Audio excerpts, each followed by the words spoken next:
Overall, the new job report shows the state's ranking for private sector job creation has dropped. Democrats and Republicans offered us differing views today on how to turn those numbers around. Fox 11's Ben Krumholz has more from both sides.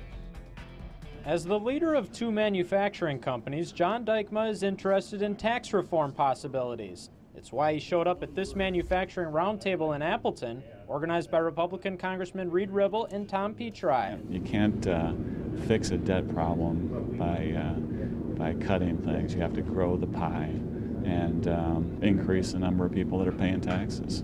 Dykema says making tax code changes would allow him to expand his businesses into Pierre. Anybody else want to weigh in? Ribble and Petri say they see the same need. If it were simpler and more understandable, it would be fairer in most instances, and it would be easier to comply with and less costly.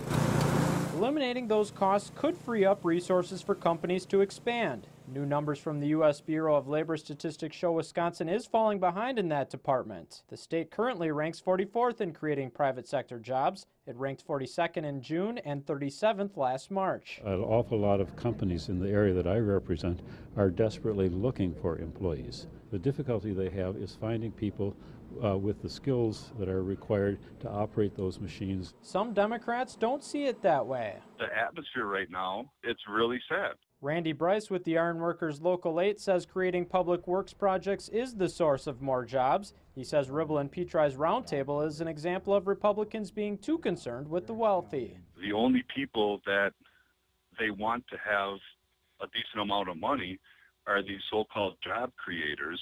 That trickle-down economic experiment that's gone on for the last 30 years hasn't worked. Both parties are to blame. I mean, they've both created the tax mess that we have.